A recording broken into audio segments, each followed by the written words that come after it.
Welcome classmates and teacher. Today we are going to present you about an interesting religion in the world.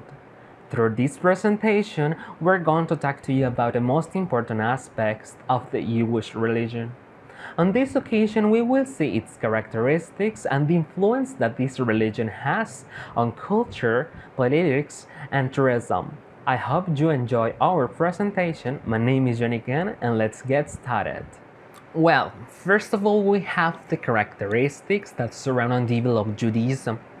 Talking about Judaism affirms the existence and uniqueness of God and stress performance of deeds or commandments alongside adherence to a strict belief system. Central authority in Judaism is not vested in any one person or group, although the Sanhedrin, the supreme Jewish religious court, will fill this role if it were re-established. But there is Judaism's sacred written laws and traditions. The closest that anyone has ever to come to creating a widely accepted list of Jewish beliefs is Rambam's 13th principle of faith. This principle, which Rambam thought were the minimum requirements of Jewish belief. In Judaism, there are two books considered sacred and which are the written reference of the religion. These books are the Tanakh and the Torah. First there's the Tanakh. The Hebrew Bible, which is also called the Tanakh, is the canonical collection of the Hebrew scriptures, including the Torah. These texts are almost exclusively in Biblical Hebrew, with some passages in Biblical Aramaic. The Hebrew Bible is also the textual resource of the Christian Old Testament. On the other hand, we present the Torah. The Torah denotes both the five holy books in the Oral Torah. The Oral Torah consists of interpretation and amplification that, according to the rabbinical tradition, have been transmitted from generation to generation and are now embodied in the Talmud and the Midrash. The rabbinical tradition understands that all the teachings found in the Torah were given by God through the prophet Moses, son of Mount Sinai, and others in the tabernacle. Now, what is the maximum deity in Judaism? The name of God used most often in the Hebrew Bible is YHWH, also known as the tetragrammaton. It is a group of 4 consonants in Hebrew. In Judaism, God has been conceived in a variety of ways, according to the rationalist stream of Judaism articulated by Maimonides, which later came to dominate much of official traditional Jewish thought. God is understood as the absolute one, indivisible, and incomparable being who is the ultimate cause of all existence. On the other hand, what is the most important place in the Jewish religion? The synagogue is the Jewish place of worship, but is also used as a place to study and often as a community center as well. Orthodox Jews often use the Yiddish shul to refer to their synagogue. In the USA, synagogues are often called temples. The temple in Jerusalem was a series of structures which were located on the Temple Mount in the Old City of Jerusalem, the current site of the Dome of the Rock, and the Al-Aqsa Mosque.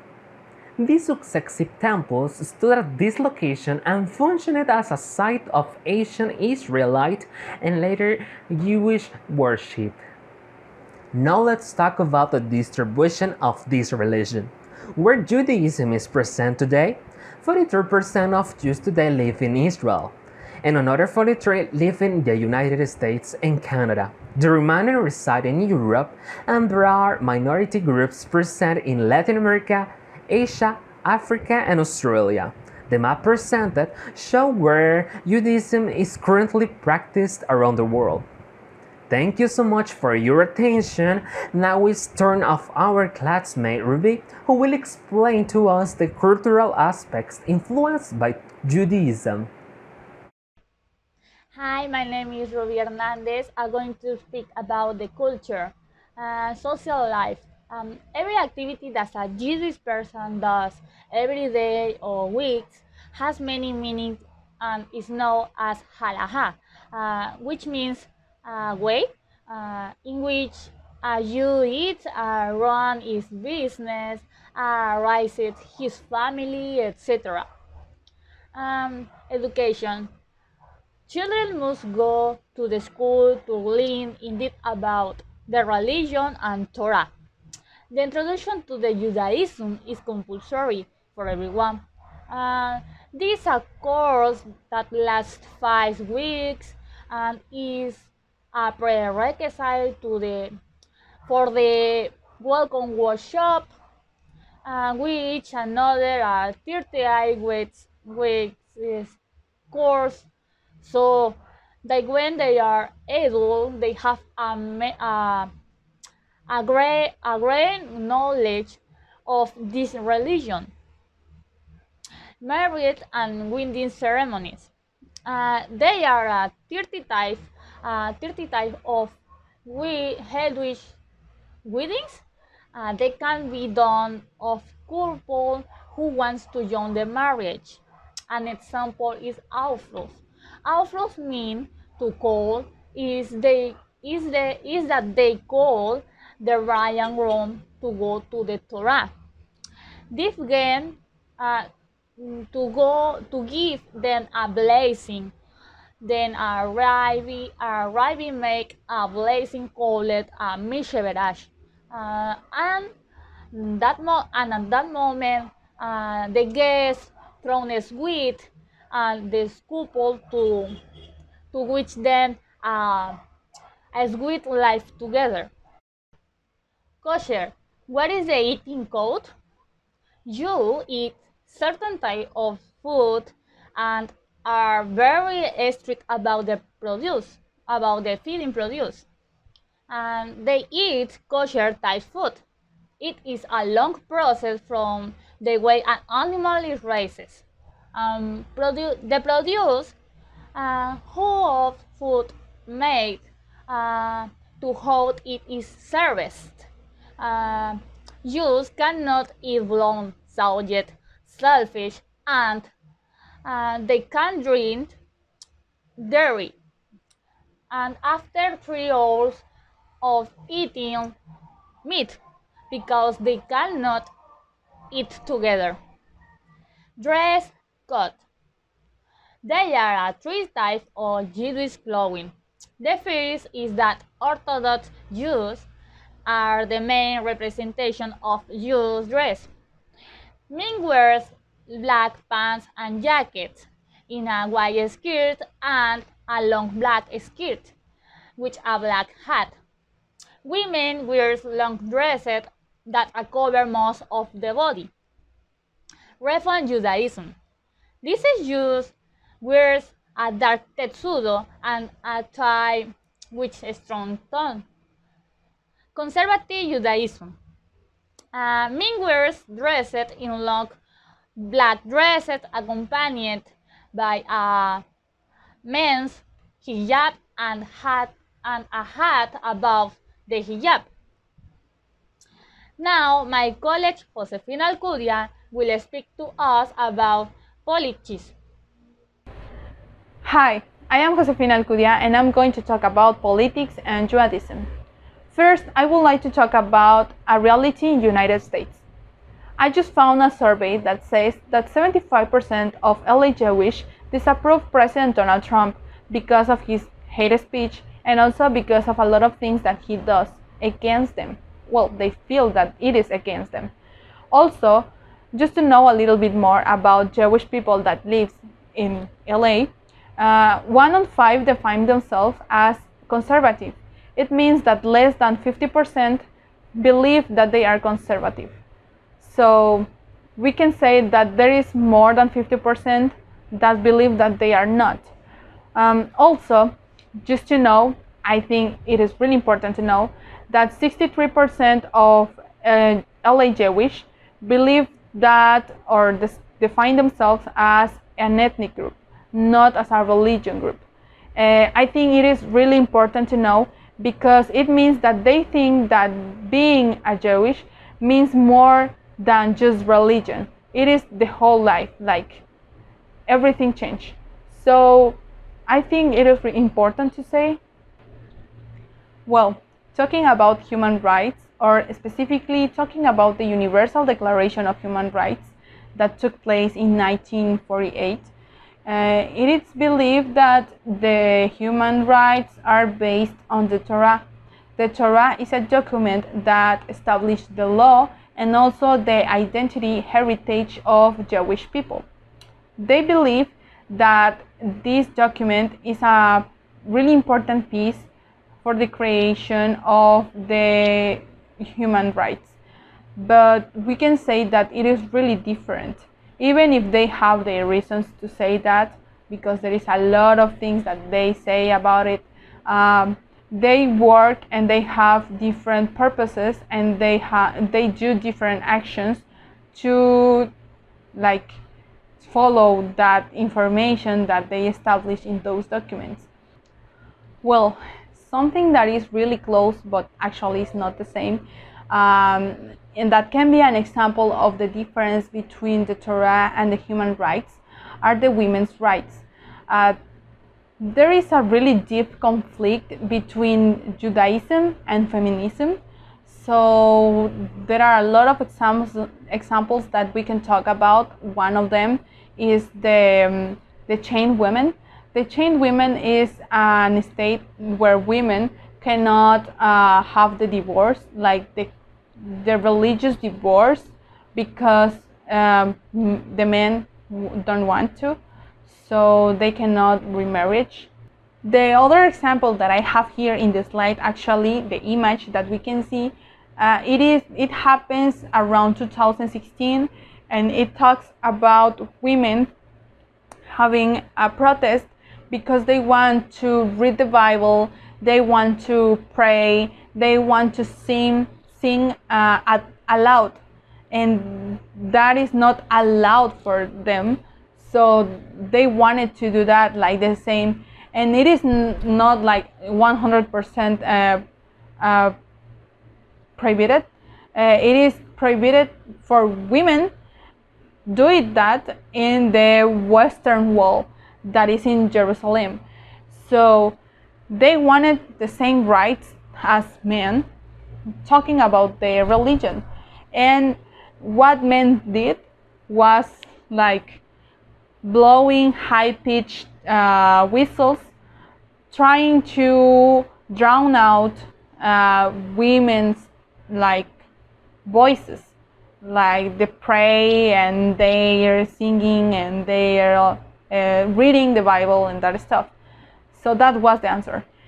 Even with that information that I have heard since now, we need to know that there are a lot of things that they have in consideration when they are having a new relationship, even if it is national or an international relation. We need to know that there are things that they have, like they follow a lot, and one of it is the Tanakh. The Tanakh is the Hebrew Bible, and it is really important for them because it has a lot of things that structure or have like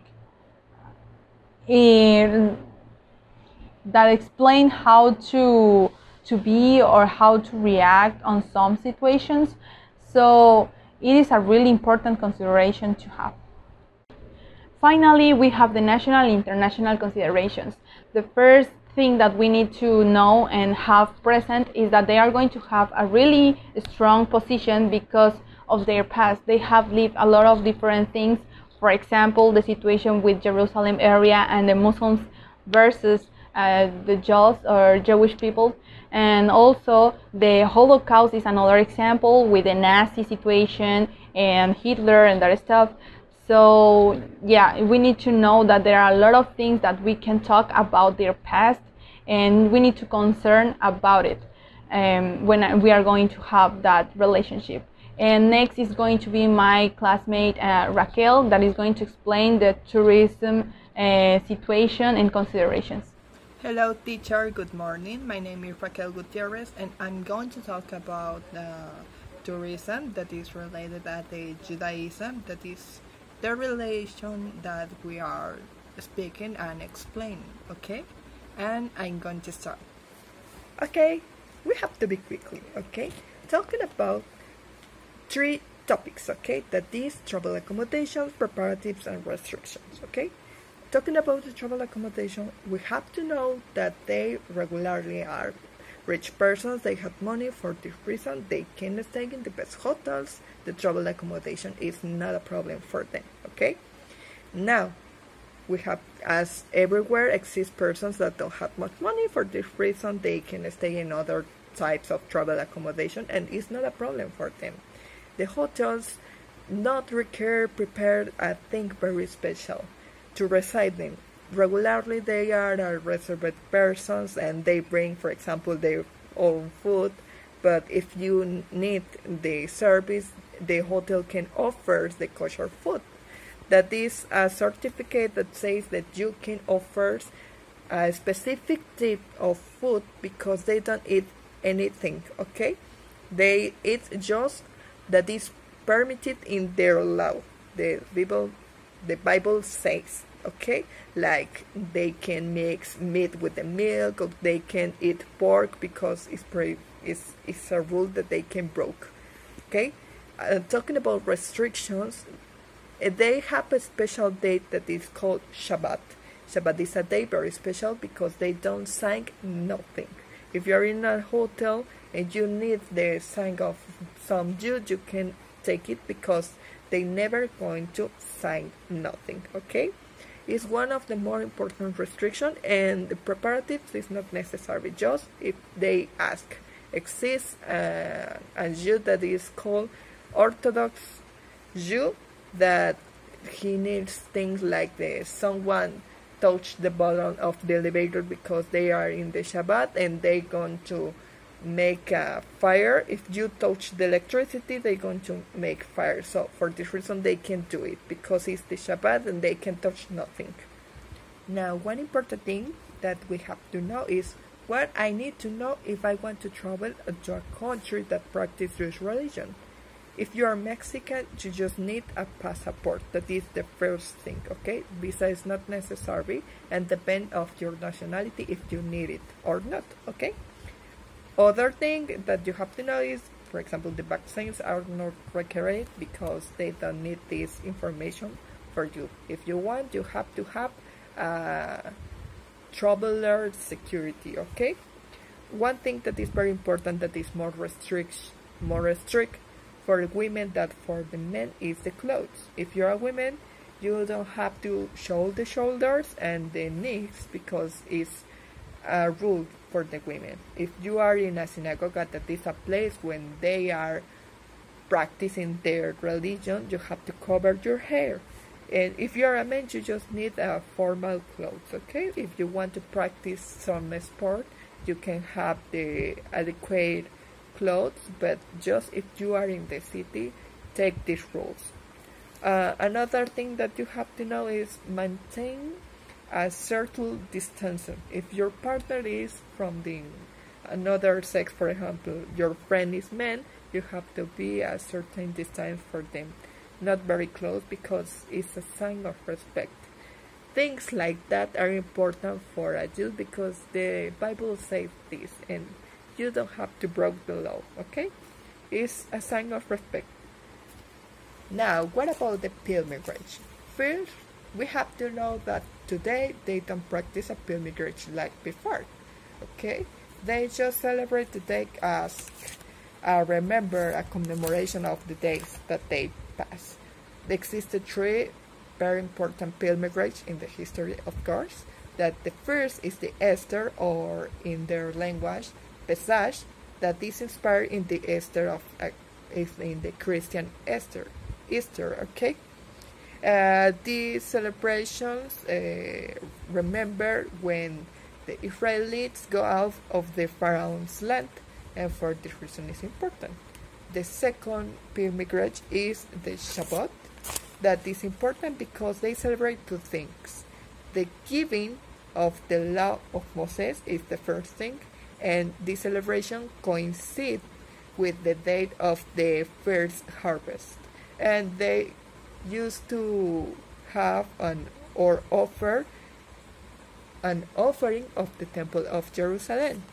And the third pilgrimage is called Sukkot, or Feast of the Tabernacles. In these celebrations, the people remember when the Israelites were in the desert and all the events that they had to throw in the desert. They remember this. For this reason, it's important, this celebration, but now they don't celebrate walking from their residence until arrive Jerusalem like before. They just celebrate the day. Some persons in Jerusalem like before, and others in their house. Now I'm going to speak about the holidays that is a celebrate day and very important day. They have a lot of days that are very important, but I just put 4 of them because are the more important for me. Okay, the first is the Shabbat.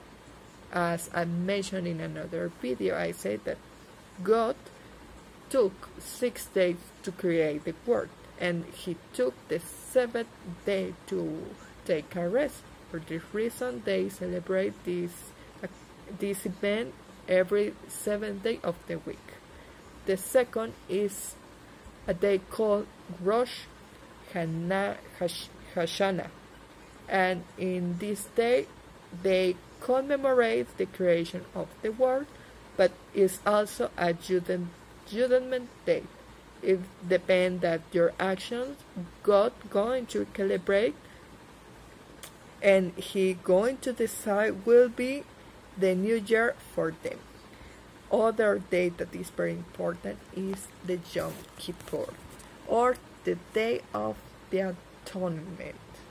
It is the most sacred and solemn day of the Jewish year because it brings the day of rest, repentance, to a close. In this day, those who have properly and repented for their sins will be greeted and happy. A new year is a day to be atonement.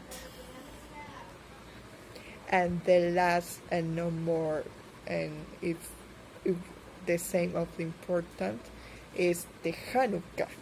Hanukkah is a Jewish festival of the lights. It's called the festival of the light of the Jews, and it's celebrated for 8 days.